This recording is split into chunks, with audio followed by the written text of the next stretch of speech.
What's going on, everybody, and welcome to episode 79 of Bettin N Boozin here on the HHH Racing Podcast for a special taped episode on the Preakness Undercard Stakes for this Saturday at Pimlico Racecourse. Thanks again for joining in with my co-hosts Charlie Freeman and Noah Maher. This will be races number 4, 6, 7, and 8. The races outside of the late pick 5. If you guys are looking for the late pick 5, we also give our Preakness picks in this. I've meant to say that at the start of the show. It'll be those 4 races plus our picks for the 149th running of the Preakness Stakes. You see scrolling on the bottom of the screen right now. If you're looking for the late pick 5 on Preakness Saturday, that sequence was covered by Picks and Ponies, Howard, Pete, and Paul. As we're recording this Thursday night, they just ended their show on the late pick 5 with the Preakness included. So go watch that after you watch this show. Please go down below the video player. Please like and subscribe. It's the easiest and best way to help out our channel. Not only does it show us that you guys are enjoying the content,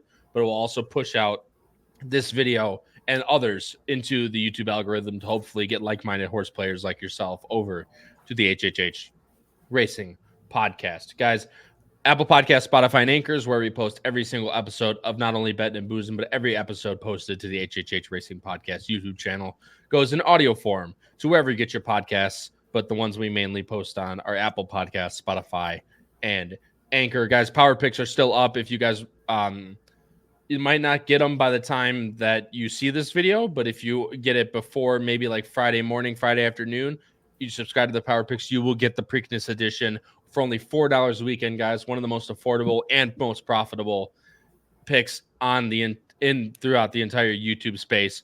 We've over 600 price plays given out, and we're still well over the ROI, positive ROI minimum. We're almost at $2.21 over 2.5 years. Again, that's only $4 a weekend, and every single Saturday you'll get price plays, spot plays, pick 5 grids, everything you need to be successful on a given weekend. The HHH Racing Podcast Power Picks has you covered. And if you want to see previous editions of those Power Picks before you buy them, or just want to learn more about us, HHHRacingPodcast.com is the place to do so. Guys, let's get right into it here. We won't waste too many people's time. The late pick 5, of course, starts in race it's like that. That was Habit is what that was. Covering late pick 5s. The undercard stakes start in race number 4. It's a listed stake for $100,000, going 6 furlongs for fillies and mares with a field of 7. And the morning line favorite is a Pennsylvania local horse by the name of Apple Picker for both Sheldon Russell and Brittany Russell, listed at 7-5. Disco Ebo is at 5-2. Your second choice, Irad hops aboard for Robert Reed Jr. And third choice is to the 6, Sweet Child of Mine, which is a good horse, an Ohio bred for Jaime Torres and Joe Sharp. Guys, switching over our picks right now, and you see we're all over the place. These undercard stakes are actually very competitive. There's not really, even though Apple Picker is 7-5, there's not really like a very heavy favorite, and obviously none of us are going with Apple Picker on top. Charlie, since you're right to my right on the picks, I'll let you go first. The number 6, the third choice, Sweet Child of Mine, Jaime Torres, Joe Sharp. What'd you like about this one? Yeah, this is a very interesting horse. The first 2 efforts weren't great, then goes on to break the maiden by winning by 20. Then after that has worst effort of her career. And then, goes on a big layoff, comes back, decent first time out. And then the effort 2 back is the one I really keyed in on, because that was, after, second time back, that's when you're kind of expecting that step forward, and absolutely did. And despite setting red hot fractions on the lead at Fairgrounds going 6 furlongs, this horse romped winning going away. And at 5-1, it's not like this was some easy field where the horse was expected to win. And I understand, obviously, after that, then was in a weird race where I think was only a 4-horse field. They tried to stretch all the way out to a mile for her. Clearly, that's not what she wants. And, she stuck in there, set some okay fractions throughout, but just didn't have enough late against Intrepid Dream. But I like that they're going back to the 6 furlongs. I like the distance. And honestly, I mean, I know you'll touch a little bit more. I know when we talked beforehand that you don't necessarily think the 3 will fully send. And I understand that, you know, at least according to time form, there is certainly other speed in this race. I just don't think if you look at the fraction set, there's anyone nearly as fast as Sweet Child O' Mine. And I think at this distance, this horse could be very dangerous. Oh, no, host fail. All right, strike one on the host. But anyway, I don't disagree with you by any means, Charlie. I just think, like I alluded to earlier, I just think there is a little bit more speed than what you're seeing on paper. But again, I could be wrong. Bring up the time form right now. Noah, you're going with the number 7, who's actually a pretty decent price, 10-1 on the morning line. Everyone's going to give you crap as you know, West Coast bias himself, going with D'Amato Little Red Feather Racing. But if this speed does develop, looks to sit a pretty good trip at a good price too. Yeah, I'm going to be honest. When I saw 10-1 on the morning line, I was a little surprised. I think she'll probably be more like 6-1. The way I saw it in terms of pace, it lines up a little bit with time form. I thought there was a decent amount of pace in here. And Swallows raced 2 back in that stake at Turfway. I thought it was a pretty decent effort. I mean, if she runs back to that, I think she's going to be pretty competitive in here. Last time, you know, maybe 7's a little too far for her. And Royal Spa and Merganza, I think, are some horses that are pretty decent. So I'm going to go with the Cali Connections, and hopefully there's some speed up front, like I set it up for. I mean, the one thing that you're banking on, Noah, is that last race wasn't because of the dirt. It was more because of the distance. Obviously, this horse has only been on dirt once in her entire career, and that was last time out. Obviously, Keeneland's going to be a little bit tougher than what this spot is. And again, you're getting a double-digit price, and as you know, the one thing I like to say is I never like to talk anyone off a double-digit horse. So good luck with the West Coast connections out there. I went with Disco Ebo, guys, and like I said, I know that this horse has been all speed as of recent, but she has sat before. It was a long time ago, and I completely understand that. But this horse back in early 2023, late 2022, when this horse was first starting out, even with Irad aboard back at Mahoning Valley for the Youngstown Oaks that year, I mean, she was able to sit off the pace, not by much, of course, but if she's going to sit in this race, it only needs to be just off, let the 6 go and probably the 7 to sit off, or not the 7. Who was the other one? Yeah, according to the time form, it was the 2 and the 6. So I just thought, you know, given a little bit, I think that she can just sit right a nice pocket trip. And if she is good enough, like she has these back numbers for at Parks, I think she could definitely be one to kind of get a right trip. I'm not saying, like I said, 5-2 might be a little steep just on the vertical end, but if she does end up sitting, I think that's what gives her the best chance to win on Saturday. Guys, wrapping up a little bit here, we'll talk about the favorite. Charlie, I'll kind of throw it to you if you want to talk anything about Apple Picker. I mean, look, coming out of grade 3s, both at Aqueduct and Laurel, winning the Laurel one, not running the best in the Aqueduct race.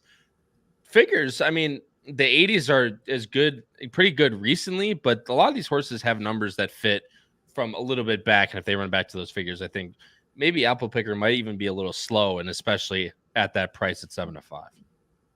Yeah, for me, there were a few concerns. It was actually one of the reasons, like with the 4 that I had problem with, that I ended up leaving year 3 off entirely, is I was debating about putting that horse in 3rd. But quite honestly, I just think the 3 and 4 in a race that, obviously, I mean, you see me with the 6 at 9-2, Noah with the 7, who I have underneath as well at 10-1. This field, as you touched on at the beginning, seems a lot more competitive and open than maybe the odds indicate. And for me, you know, trying to take a horse at 5-2 or 7-5 in a spot like this is concerning. So for me, I would probably use Apple Picker in my horizontals, but I wouldn't touch this horse in verticals. My main 2 concerns, as you touched on, is number 1, you can see last time out, obviously, when the pace wasn't hot, this horse struggles without hot paces, and they're cutting back. So the issue is obviously, now I understand there, in theory, should be a lot of pace. We talk about this all the time, where a race looks like everybody's going to go, and then there isn't any pace. The problem is, even if it's like a moderate pace, Apple Picker is going to need an absolute red-hot pace, because this horse needs the time to close. And we've seen that the horse has just been able to get up in red-hot paces going longer. So now trying to cut back against even faster horses, this looks like the 4 is going to be, I'm sure when you showed in the time form as well, this horse is going to be pretty far back. And I just think it's always scary in a sprint-like kind of race to take a horse that's almost even money. And with the Russells will take a ton of money. Right. That's going to have so much work to do late and might not be able to get there in time. Yeah, and like you said, theoretically, it looks to shape up for Apple Picker. We all have the horse in second. We all think the horse is going to have a decent shot. Maybe just not enough to get there on the win end. But I mean, 7-5 is also a little steep for me as well. The last source, the only one we haven't talked about, is the Delphi runner. Obviously, very good friends of the podcast. Royal Poppy, Frankie Dettori takes up the mount. She has numbers going back. She might just be a little bit slow for this type of race, but I think she's going to sit a good trip. She'll get in front of horses like Apple Picker and maybe catch a little bit of a jump. I have her in third. You guys have her nowhere, but I just think with the trip wise, I think she's good enough to run in the money. Maybe not so much on the win end unless she does show a little bit of improvement. Some of those races at Aqueduct, she ran against some pretty good runners, but I think she's going to have to improve to show anything threatening on the win end. I'm going 3-4-1. Charlie's going 6-4-7. Noah's going 7-4-3. Guys, switching over to race number 6, which is the next race, and is the first graded stake on the card for Saturday. It's the Chick Lane Stakes, grade 3, going 6 furlongs for 3-year-olds. And as I switch over the picks right now, you'll see the morning line favorite is 2-1, and that is number 6, Frost Free. IRAD picks up the mount. Then second choice will be Mr. Skylight for Flavian Pratt and Riley Mott. Third choice being the number 2, Cats by 5, Louis Saez and Steven Asmussen. As I move over our picks right now, you'll see 2 of you are going with the morning line favorite, Frost Free. I am on the number 1, Mr. Skylight. No, I'll let you start first. Again, you guys have the morning line favorite, Frost Free. So feel free. Like I said, we always talk about it. Tell me why I'm wrong, and you guys are right with the morning line favorite. Yeah, I don't want to say that Frost Free was necessarily a default, but there weren't necessarily a lot of horses in this race that really caught my eye and necessarily thrilled me from a betting perspective. So I just landed on the favorite, Frost Free. It looks like there could be some speed to contend with Frost Free, but I think she's probably, or he, sorry, I need a drink now. I think he's probably the speed of the speed. And you look at some running lines, I mean, there's no Booth, there's no Nash, there's no Valentine Candy in a race like this.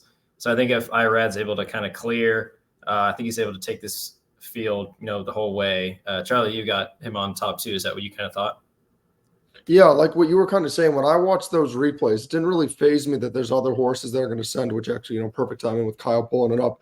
I just think, honestly, this 6 horse is one of the fastest horses I've personally ever watched in replays. I watched the horse break out once really quick, and I was like, oh, maybe the horse just happened to get a jump on that race. And then you just keep watching, and you see it's a sort of repeated pattern, and they've kind of really figured out Frost Free. I mean, all the credit in the world to the trainer, because you can see, obviously, the numbers were not very good. And then seemingly, in these last 3 races, I'm not really concerned about the Nash race. They tried to stretch the horse out to a mile in a really tough field, but clearly they've figured something out with this horse. And I think 6 furlongs is very clearly they understand exactly the distance this horse wants.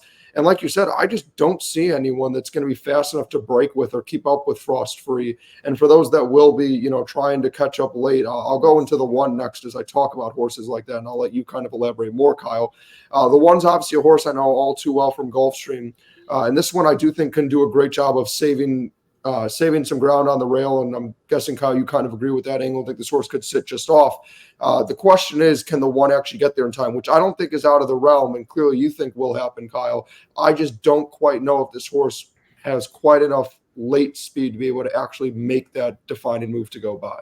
Yeah, and that's a fair criticism. That's exactly what I thought. I thought this horse was going to set a nice pocket trip. I think the 6th, I don't think there's much speed to her inside, or to his inside, excuse me. Drink if you have one. There's no speed to his inside, but he does have speed to his outside. I think the 7 was just inherited the lead last time out at Laurel. The 8 is going to be the one that's going to send after him, and I don't know if he's necessarily good enough to hang around, but it would be enough pressure if the 8 can get to the front with the 6. But your point is well taken, Charlie, that maybe the 6 will just be faster. Generally improving buyers, very lightly raced horse for Riley Mott. Now started down at Gulfstream, was second at the first effort at 75-1, but in a pretty tough field where you had Secret Crush. But look at all these horses. I mean, if you remember Hunt Ball, this is the half brother to Cody's Wish out of the same mare in Dance Card. There was 1, 2, 3 next out winners, and I'll show the buyer figures. I mean, 86, 85, 77. I mean, there's a lot of horses that improve buyers and, pretty drastically from that race. So, there's a lot of good things about that race. So I don't necessarily take that, second away from him by any means. I just like that he's lightly raced. I think I like the trip that he's going to get. Maybe he's not good enough, Charlie, to catch a horse like the 6, but he's working very well down at Keeneland and obviously worked very well in the mud and the slop. So if it does come up wet, which it looks like it will on Saturday at Pimlico, I think Skylight doesn't, even though he's only run on fast dirt, I don't think it necessarily hinders him too much. That's at least just my thing. It's complete pace play for me, but if the 6 just can't get all the way through, if the 8 pressures him enough, I think Mr. Skylight's going to just set a beautiful trip. And with Flavian Pratt aboard, I'm never too worried about this horse getting stuck on the rail. Last horse we'll talk about, we can talk about the 2 and the 3 here. Charlie, I'll let you expound a little bit on the 2 briefly, and then we'll move into the 3. Noah, you'll have the floor, and then we'll move on to the next race.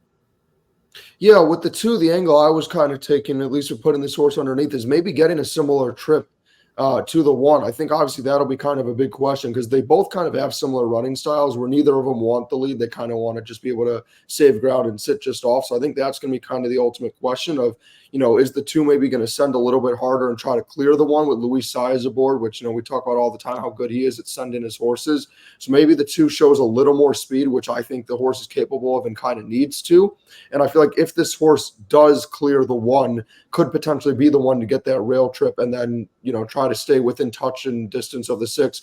And, has ran well enough against the 6 twice. And I know hasn't gotten the best of them, but hasn't run bad efforts. As you can see by the figures, is an improving horse. And I think, if this horse continues to improve, I don't think in the money finish is out of the realm. Yeah, I don't disagree with you. Just seems like a horse that doesn't like to get the job done a whole lot. Runs, always runs his race, but $575,000 purchase for Asmussen, obviously a very well-meant horse, just is not able to get the job done necessarily. Broke his maiden down at Indianapolis, where Steve doesn't run too many of his horses down there. So that makes me a little bit weary. Then came to, went to Zia Park, was 4th. Then just, again, a bunch of just, underwhelming finishes to me. So Cats by 5 is the one that I ended up leaving off. Noah, the 3 I have in 2nd, you have in 3rd. This just seems like a horse for local connections that might get the same type of trip as a horse like the 1 that I envisioned. Yeah, I almost put this horse in 2nd, and I probably should have, considering that he's finished 2nd 5 times and he hasn't finished out of the exacta.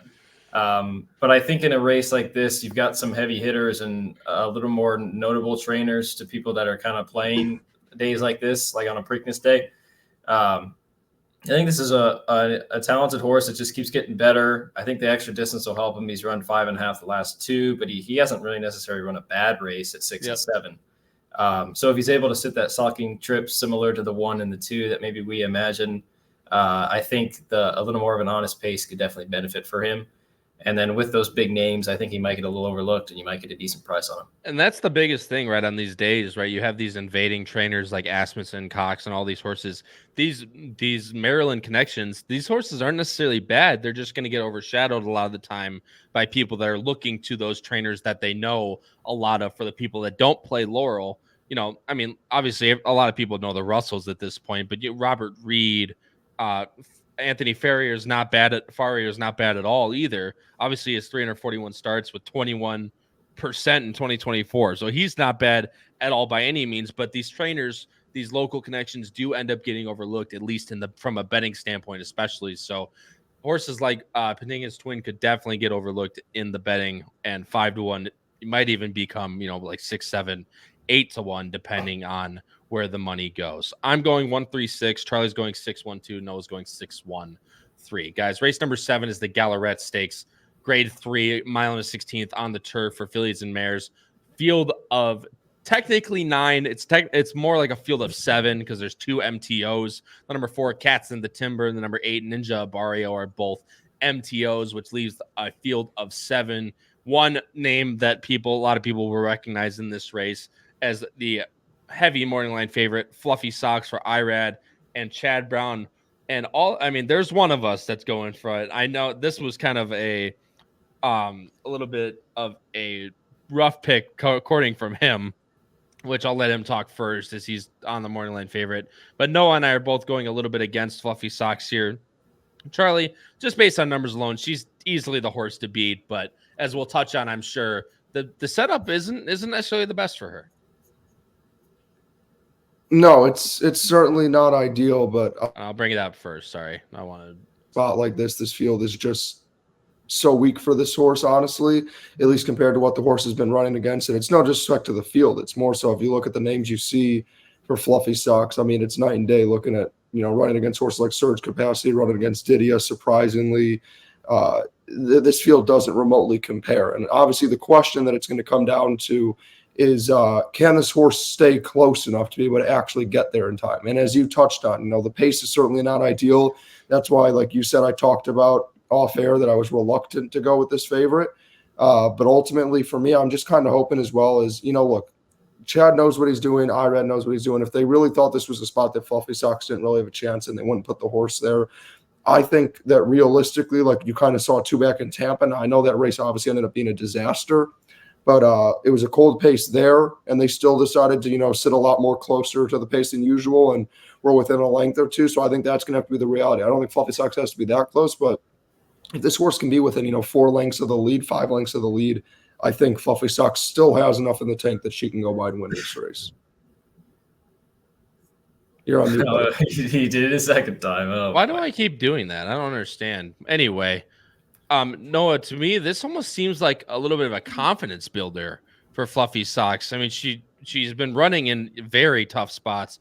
That day I loved her in the matriarch and just got headed by Surge Capacity who came up the rail at Del Mar. Then ever since then, she's been in very tough spots. This almost seemed like a confidence builder to me, and I still think she's a little up against it in this spot.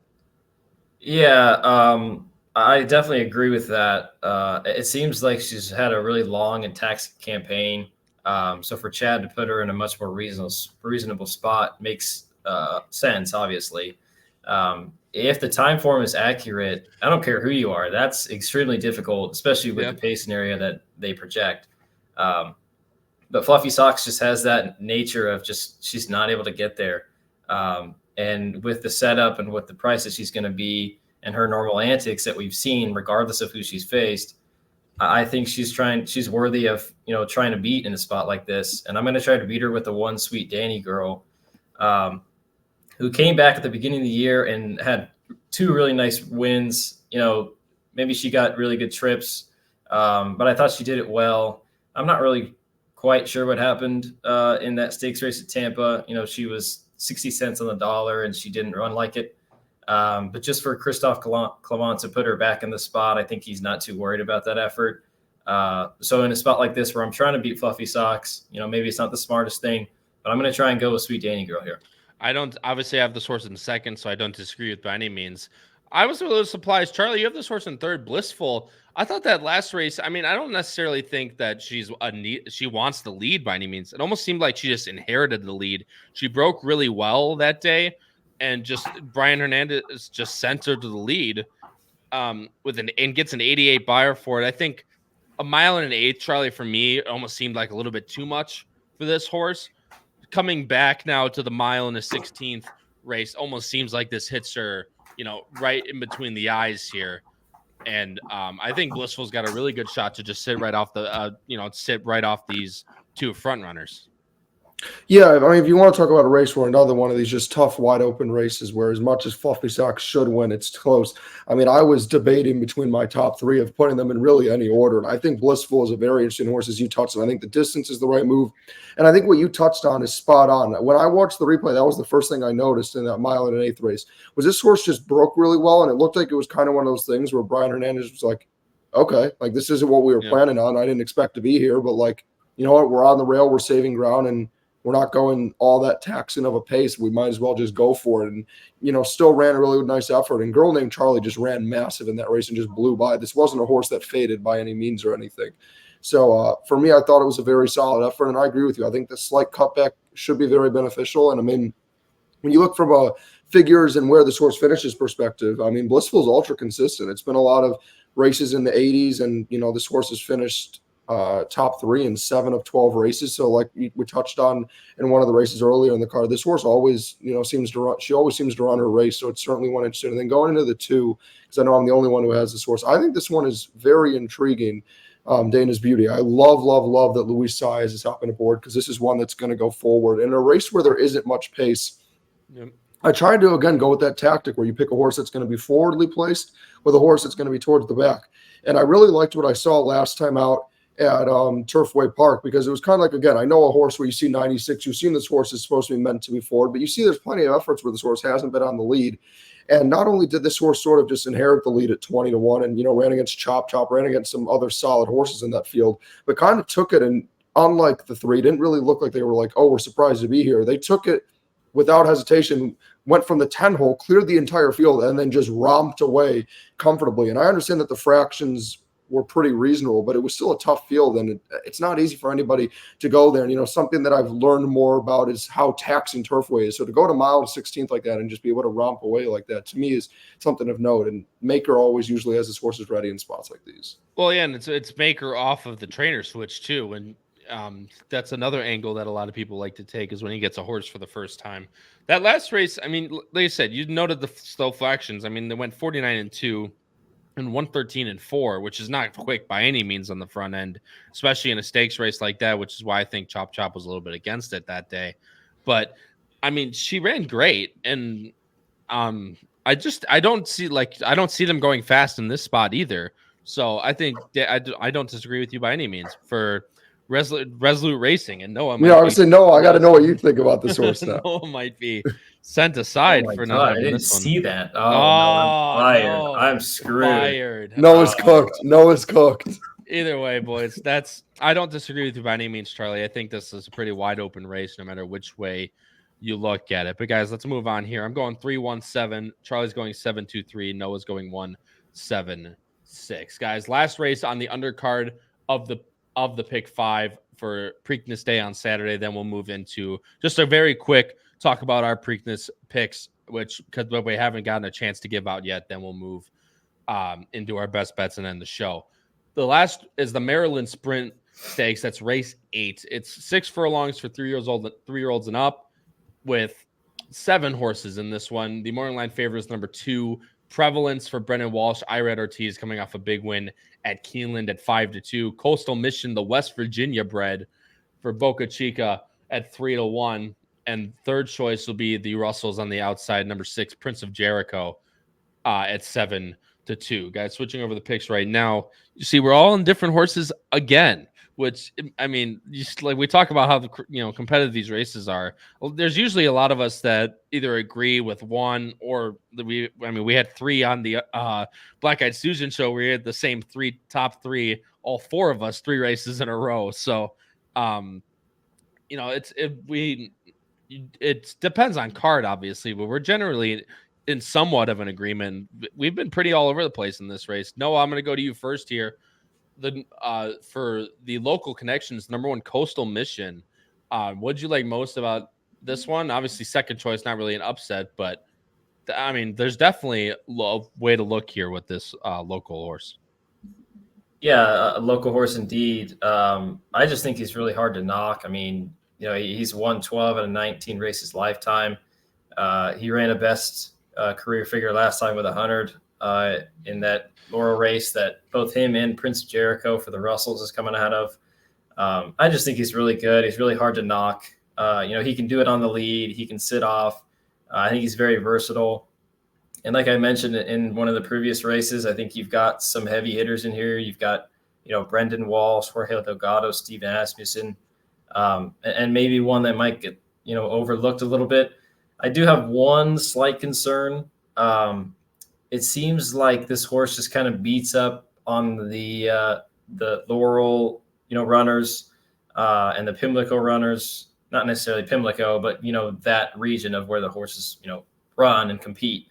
And it seems like when he's tried to prove himself against maybe some tougher competition, let's say 3 back in the Cigar Mile, maybe that was the mile. Maybe that's too far for him.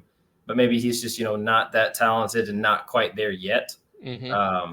I don't necessarily think there's a bunch of world beaters in this race, but I think he's still kind of got to prove himself in a sense. But I'm going to go with him. I thought that Laurel race was, sneaky good. And maybe you'll get 3-1 here. Yeah, and that last race is one that we're all keying in on, or me and you are keying in on, because we also have the 6, the horse that just lost to Coastal Mission, the number 6 Prince of Jericho. I just thought that, I really do like that race. I kind of envision, Noah, the same type of trip in here. It does have it has favors front runners. It actually has Coastal Mission towards the back, which I guess could be in the back. I envision him more somewhere in the mid pack range. I don't think that same type of trip for Coastal Mission's completely out of the way, but he has sat closer before, which is the thing that I liked about him. Granted, I know they were at Charlestown. I know people are going to say that, but it doesn't matter whether it's at Charlestown or not. It depends. For me, it completely depends on the pace scenario. And obviously, if the pace doesn't develop, the one's going to have a little bit of a tough time. Although last time they went 44 and 45 and 2, but they went 110 and 3 for 7 furlongs at Laurel. So, not the quickest, but not the slowest. You're going to need a pace to develop if you want Coastal Mission, which you're going to have horses that go to the lead, including my top pick in prevalence. Charlie, I'll let you talk here for a little bit. The number 7 Bourbon Bash for the coach you have at 6-1, another price that is going to be sitting kind of that little bit of a stalking trip.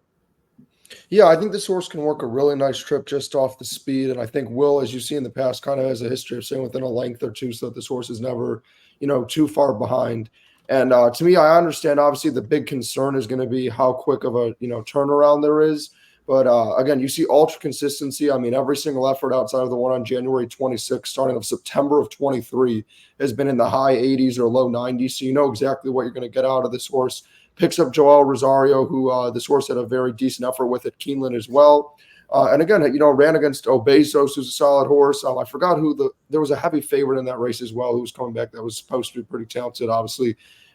Didn't run Bango, right, who obviously didn't end up running so well, but in the past has been a really talented horse as well. So I just thought this was a really interesting spot, and I think it's one where I know I have the favorite in second, you have the favorite on top. And while I think the favorite's very interesting, I also will say, Kyle, I'm curious for you to speak a little more about it. But my one real, concern, and that's why I went with the 7 outside of the consistency, is I just saw like a bunch of well put together efforts. Whereas Prevalence is a horse I know all too well from, running obviously in polar opposite races from this in these turf sprints at Gulfstream, and kind of just didn't really do anything. Shows up to Keeneland out of nowhere and just pops an absurd number at 5, almost 6-1, and just destroyed that field all of a sudden. And it looked like Walsh clearly had that horse ready with IRAD. But I don't know. For me, Kyle, personally, I'm curious for what you think. But I just think this horse needs to prove it again to me. I think this horse's form is very muddied. And, so go back a long ways. This horse got very good at the start of 2022 at Gulfstream and Keeneland, running a 99 and then running a 98, beating horses like Long Range Toddy and Obesos, the aforementioned Obesos, in the Grade 3 Commonwealth. Then after that was very bad in the Churchill. I believe something just kind of stopped after the half mile.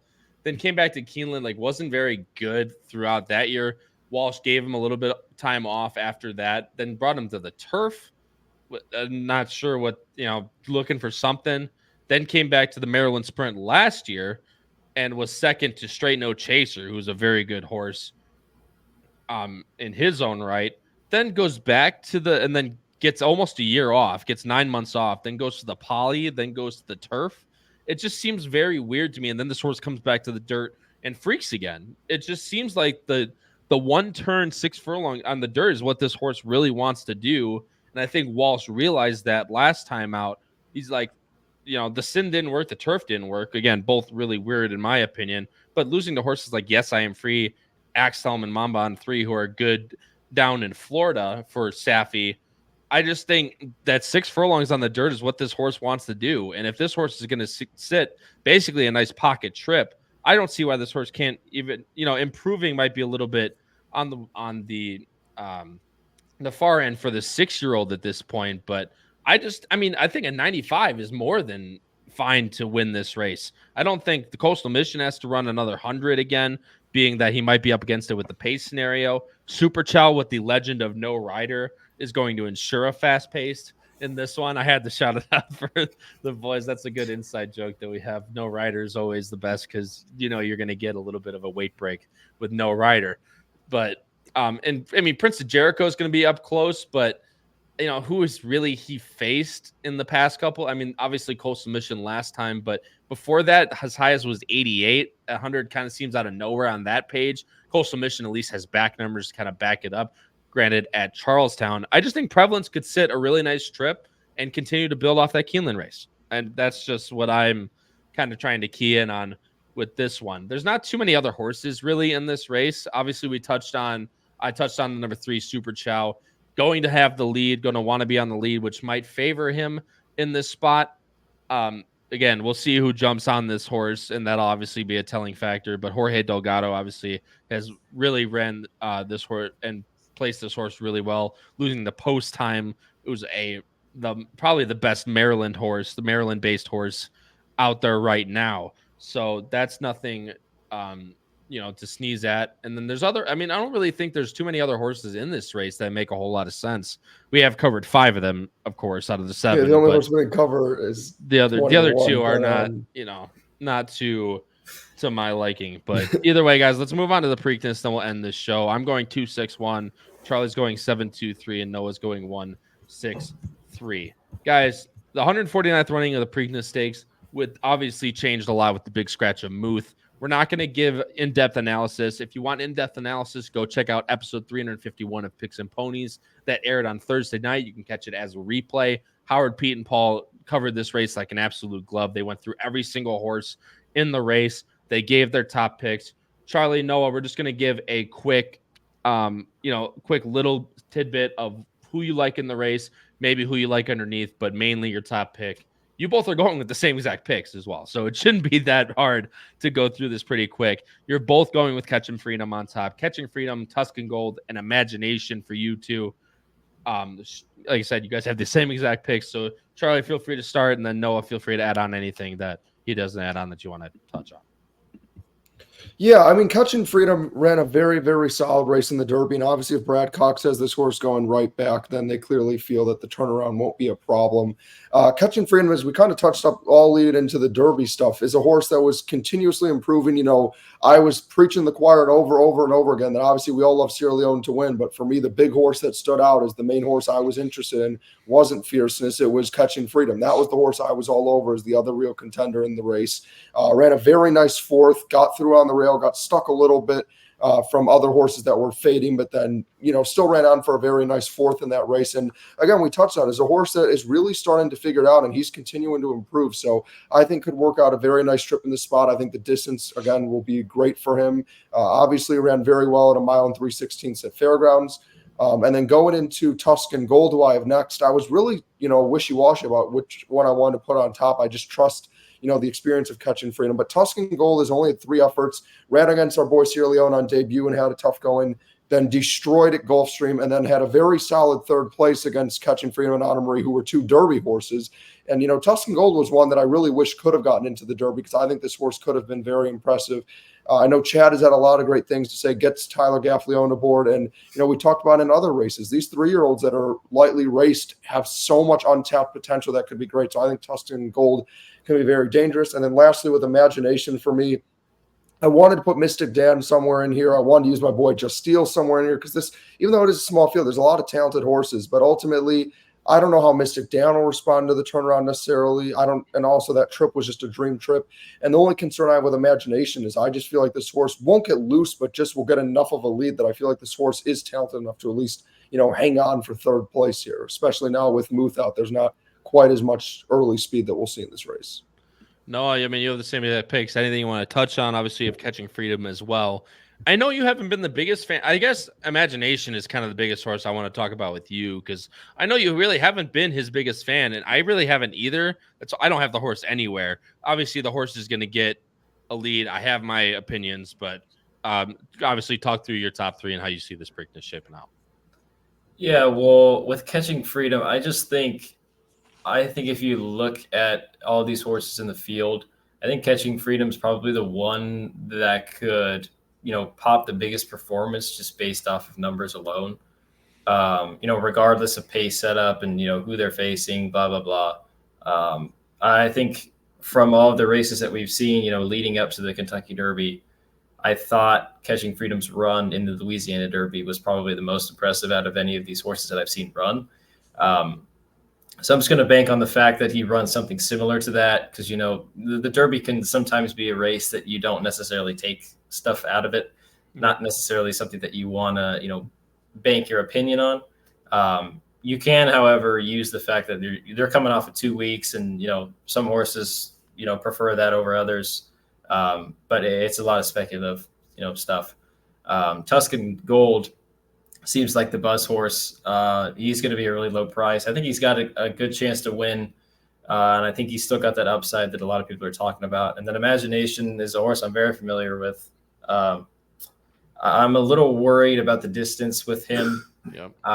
If he does find himself on the lead and he sets some reasonable fractions, it's not impossible that he could take him the whole way, especially with the Pimlico track that, might be a little bit more speed favoring than some, especially if it's a little muddy. Last thing I'll say is with Mystic Dan, I've come to learn and I've come to realize real quickly that Ken McPeak is a guy that kind of tells it how it is.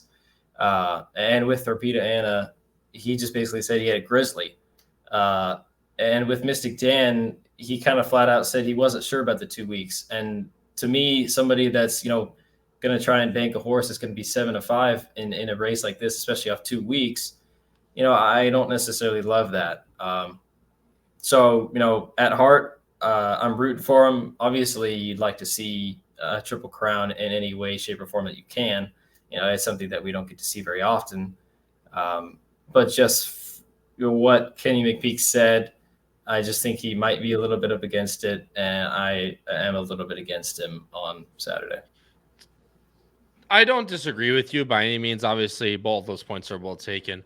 I think Mystic Dan's going to get the same exact trip that he got in the Derby, and if he's, again, my only question in this race is if he's good enough off 2 weeks. I mean, I have Tuscan Gold on top. I think he's got a monster chance in this race. I think that Louisiana Derby that he ran was actually probably the best out of anyone. I mean, you see Catching Freedom and Honor Marie first and second. They were 10th and 11th going into the final turn, and they absolutely flew by everybody. The pace was pretty honest, 48 and 1 and 112 and 2. So the pace was quick, the pace was honest, and Track Phantom finished fourth, but kind of a diminishing fourth. Tuscan Gold kept on the entire time. And if Tuscan Gold can, run a little bit of a trip that he's going to get like next to a horse like Mystic Dan, I think Tuscan Gold is going to be in the clear. I think he's got a hell of a chance in this race. And I think 3-1, 7-2 in this race is pretty good value. And I think that's kind of what he's going to teeter on, that 3-1, 7-2 range. I think Catching Freedom is obviously going to be nowhere near that 6-1 at all. I don't think he ever really was going to be near that. I think Catching Freedom might go off somewhere around that number as well. Mystic Dan will end up being the favorite. I think Imagination is going to take a lot of money too. I mean, Muth being out of this race, a lot of the Baffert, the Baffert money is going to just basically just go over to Imagination. I've never been sold on Imagination. I agree with you with the distance, Noah. I just don't think he's that talented. I mean, he's talented, but he's not as talented, I think, as what his form kind of shows, that California form. I think if he was really good enough, he should have really beat Stronghold in that race. And I know Stronghold ran fine in the Derby. I just think that if he was good enough, he would have shown it already, and he would have been basically, he would have become Baffert's next, top horse. I'm going to play against him in this race, even though he does seem to have a pace scenario on paper. I think one of the coach's horses, mainly Seize the Gray, who's normally a mile sprinter. I think he's going to show a decent amount of speed in this race and kind of give Imagination a little bit more than what shows on paper. I think Tuscan Gold, Mystic Dan are both going to sit very, very good trips. I think Catching Freedom might be a little bit too far back given what's going on right here, but They've said he looks great in the mornings off the 2 weeks. They looks like it should be no problem, but obviously you never know with these horses. Tuscan Gold getting that little bit of a break, I think, is what's going to give him the edge in this race. I'm going 8-5-3. Charlie's going 3-8-9, and Noah's also going 3-8-9 in the 149th running of the Preakness Stakes. Guys, real quick, best bets for all of Saturday. Then we'll end this show. Charlie, you'll go first. 2 exactas, race number 6, 6/1, and race 13. Exacta 3-8. Charlie, talk about your best bets. Yeah, so we touched on earlier. I just think this 6 horse is ultimately just going to be too fast, and I don't really know if there's going to be anyone good enough to catch them. Again, we touched on how much you like the 1 horse, and I certainly think the 1 can sit that ground saving trip and get the first jump and try to get there in time. I just don't think the horse will quite get there in time. And I just really trust Frost Free with Irad in the spot. I think Mr. Skylight can run on for second. And then going into the Preakness, like I said, I'm kind of been, on the fence if I want to go with, Catching Freedom on top or Tuscan Gold on top. I'll probably end up boxing it or Dutching it in some way to kind of play it both ways to be safe. But look, the only reason I'm honestly even hesitant about not putting Catching Freedom on top is just how the horse will react to the short turnaround, but we haven't really seen any issues in the past, which actually was one thing I wanted to talk about with Mystic Dan was you saw, and I know Kenny McPeak had talked about it, that the one time they did try to quickly turn him around, it did not go well at all for him. So that'll be the one question, but I do believe in Catching Freedom. I've been on this horse for a while now, so I'm going to stick with that one on top. And then again, Tuscan Gold is the one who's getting the break, who gets to be set up perfectly for the spot, is working well and is lightly raced and has a ton of untapped potential in my opinion. So I'm going 3-8. I completely agree with you, and I love, like I said, these exactas. You can always Dutch them in some way to kind of play a box without playing a box, in some way, shape, or form. Good luck with your best bets. Noah, you're going with 2 win bets, just nice and simple. Race number 8, I think I didn't change that race. Oh, no, it was race number 10. Obviously, we didn't talk about that. Race number 8, a win on the number 1 Coastal Mission, who we talked about a lot. In race number 10, a race we didn't talk about, a win on the number 8 Tuscan Sky, which I know someone else who's probably going to watch this video is also pretty high on. Yeah, well, starting with race 8, which I think is a Maryland Sprint. I think, we didn't flat out say it, but I think that race, out of all the races of the weekend, might be one of the more likelier races where one of those home-based horses ends up winning the race. And I really wouldn't be surprised if either that 1 or that 6, Prince of Jericho for the Russells gets it done. I'm going to go with the 1. I just like the way that he won last time, and I think he's a really tough horse to beat when he's on his A game. And then fast forward to race 10, I'm going with the other Tuscan Sky. I think that race is pretty much between the 5 Corporate Power and the 8. I just think Tuscan Sky, he can't be nearly as bad as he was in the Wood. Yeah. And he's got the blinkers on. Size is going to have 4 lead placed, and he's got the experience that he's run well over a sloppy track. So if we do see the weather come to Baltimore, late Saturday, I think that will be to his benefit. And, maybe we can get both Tuscans to win and then end the confusion for all these horse racing fans. No kidding. That's what I was going to say. I was actually thinking about that. No, I haven't really looked at the late pick 5 yet, but if anyone wants to follow my entire grid of picks, I put them out every single week for free at AP Roscoe K on X or Twitter. Feel free to follow me over there so you'll get my finalized best bets and my full card picks for both Black Eyed Susan, which is tomorrow from when we're filming this, the Friday, and Saturday for Preakness Day. I'm going pretty simple, guys. I'm going to go a double race number 6 in races we did talk about. The number 1 in race number 6 is the Chick Lang. That is of the horse that I really like, Mr. Skylight for Riley Mott and Flavian Pratt. I think he's going to set a really nice trip just sitting off the speed with what looks to be a lot of speed, but maybe just enough for this horse to get a little bit of a jump on others. I think pairing him with the number 1 Sweet Danny Girl and the number 3 Blissful to beat Fluffy Socks again might be a little bit frivolous, but I think she's up against it just from a speed standpoint. I think that double will definitely get value. You're playing against a 6-5 in Fluffy Socks, and you're playing a 3-1 single in that double. So you'll definitely get the value, and I think it's worth it to take shot against a horse that I think, again, might be a little bit up against it in that race. In race 13, guys, like I said, 3-1, 7-2, I think is completely fair in Tuscan Gold. Getting the rest, I think, makes a whole ton of sense, and I'm going to put a win bet on Tuscan Gold as one of my best bets for Saturday. at Pimlico Racecourse for Preakness 149. Guys, that is going to end episode 79 of Bettin N Boozin here on the HHH Racing Podcast. Again, thank you guys all so much for joining the show. If you could, please leave a like on this video, subscribe to the podcast, and leave a comment down below on who your pick for the 149th running of the Preakness Stakes is. For my co-hosts, Charlie Freeman and Noah Maher, this has been your host, Kyle Roscoe, in episode 79 of Bettin N Boozin here on the HHH Racing Podcast. And until next time, everyone, crush your bets, win those photos, and stay safe, everyone. We'll see you in the next one. Have a good night.